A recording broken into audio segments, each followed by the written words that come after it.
Today, I want to talk about why I choose to travel while I'm still moderately young rather than when I'm older and I've saved up a lot more money. So, I'm in my mid 30s, and some people will work really hard, suffer, and then they'll save up a bunch of money, and that's the only time when they will consider retiring and traveling for extended periods of time, and that's how they will live. At that point, they're old, their health is gone, they are unable to travel to some places they wanted to because they physically can't anymore. And they've also kind of spent a long time suffering, sometimes in jobs or businesses they don't enjoy, to get there.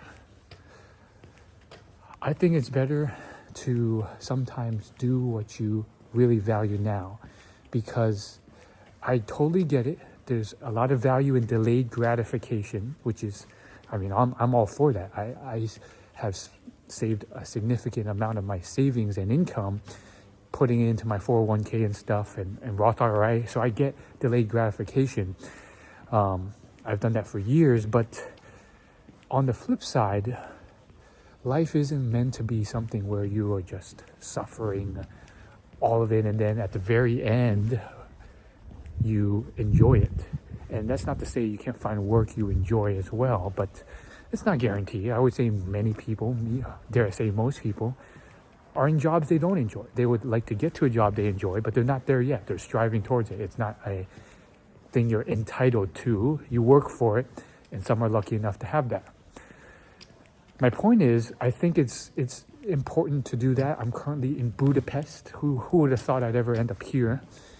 And I've been able to, visit many countries in the last year. And it's something where I'm not wealthy, but I've used some of my savings to do so. And it's something where I genuinely feel like it's worth balancing the now with the future.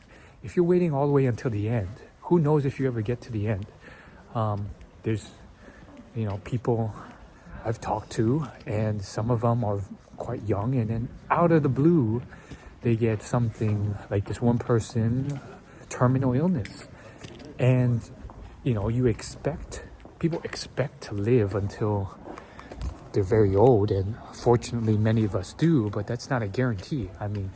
Whether it's illness or being hit by a car, you're not guaranteed that. So if you're saving up and just completely thinking, okay, this is my dream in life, but I'm going to wait until the end, like when I'm 70 to do it. What if you don't make it to 70 and out of the blue you get hit by a car or something happens and you don't get there? So traveling like I am is a big dream of mine. Some people don't understand it because it's not a big dream of theirs. But for me, it is a huge dream. And I'm doing it. It's super fulfilling. And people may not get it. That's okay. That's on them.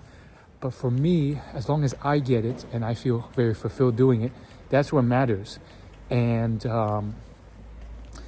some dreams are not meant to be put off on a shelf. It's not... travel for me is not just a leisure thing or an enjoyment.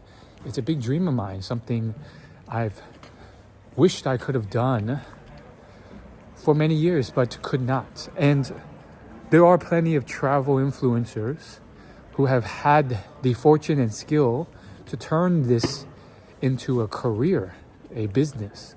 There's many of them I see on Instagram, and I have since I started getting into travel back in 2014, but that's not always something that is in the cards for everyone, and that's totally fine. For me, it's just one of my passions. It's not my whole identity, and because of that, it was totally okay when I tried and failed many times to, build like social media accounts around travel, and I found an income in other industries and areas and job titles, and basically just shelved that passion and interest and dream of travel for those short vacations we have.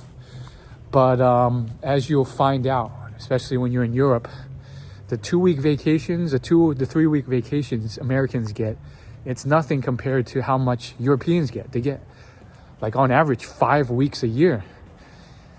And so traveling and enjoying and taking a break is not often as valued in the US, but in some ways it should be. I think, especially for someone like me who's still single, not married yet, not with kids, I choose to not look at that as a sad thing to feel sad about to myself, but I actively choose to see it as a positive, because this is a time in my life where I have that independence to navigate nimbly and flexibly, and on the spur of the moment choose to visit a place like Budapest and see the world. And although I may not be doing it yet, who knows, maybe one day I will, but although yet I'm not doing it in a way where I'm